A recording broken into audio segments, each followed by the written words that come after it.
निसर्गाच्या अफाट पसाऱ्यात नदीचे स्थान एखाद्या आईसारखे आहे. डोंगर दऱ्यातून उगम पावणारी नदी केवळ पाण्याचा प्रवाह नसून ती मानवी संस्कृतीची जन्मदात्री आहे. पर्यावरणाचे संतुलन राखण्यासाठी नदी आणि तिचे पाणी हा सर्वात महत्त्वाचा नैसर्गिक स्रोत आहे. असे म्हटले जाते की जल हेच जीवन आहे आणि हे जीवन देण्याचं महान कार्य नद्या युगायुगांपासून करत आहेत. पण आजच्या आधुनिक काळात याच लोकमातेची अवस्था अत्यंत दयनीय झाली आहे. जर नदीला बोलता आले असते तर तिने आपले सुखदुःख कसे मांडले असते? आजच्या या लेखात आपण नदीचे आत्मवृत्त हा निबंध सविस्तर पाहणार आहोत. चला तर मग नदीचे मनोगत जाणून घेऊया. मी एक नदी, अनंत काळापासून अविरत वाहणारी एक जीवन वाहिनी.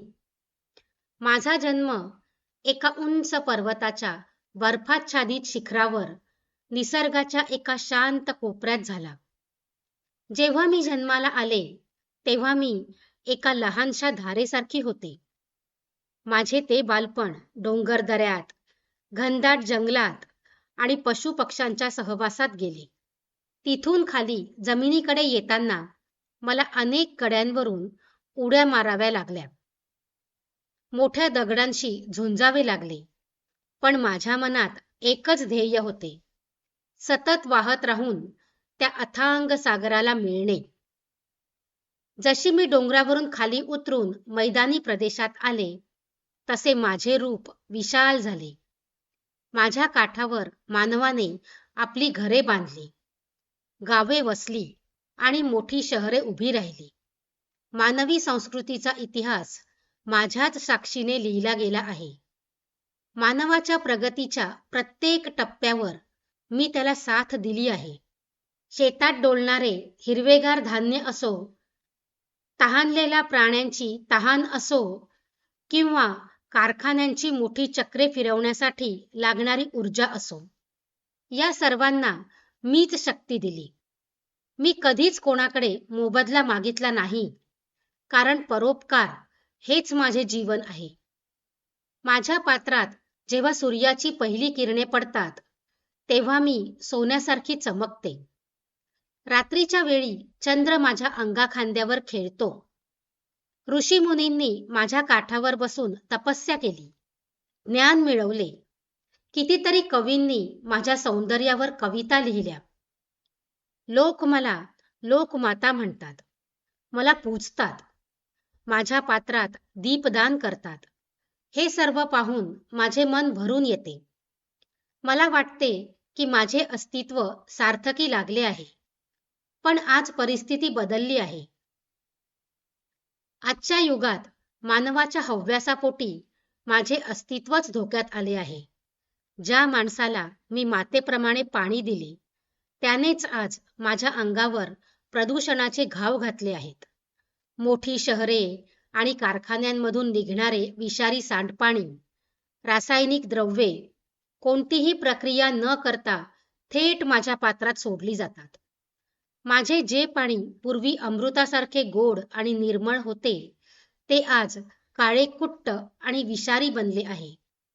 माझ्या अंगाखांद्यावर खेळणारे मासे आज या प्रदूषणामुळे गुदमरून मरत आहेत. ज्या जलचरांमुळे माझे सौंदर्य फुलत होते ते आज नष्ट होण्याच्या मार्गावर आहेत. मानवाचा हव्यास इथेच थांबला नाही. माझ्या पात्रातील वाळूचा बेकायदेशीर उपसा करून मला आतून पोखरले गेले आहे.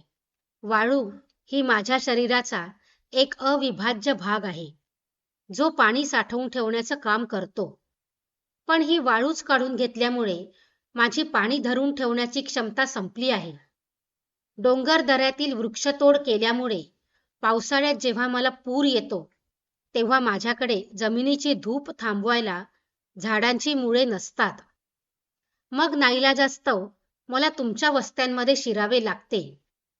तेव्हा तुम्ही मला विनाशकारी म्हणता. पण विचार करा, हा विनाश मी केला की तुमच्या अतिक्रमणामुळे झाला? आज मी खूप थकले आहे. मला पुन्हा एकदा तेच निर्मळ रूप हवे आहे. मला पुन्हा एकदा पक्ष्यांच्या किलबिलाटात झुळझुळ व्हायचे आहे. मला पुन्हा एकदा तुमच्या लहान मुलांच्या कागदी होड्या माझ्या पाठीवर खेळवायच्या आहेत.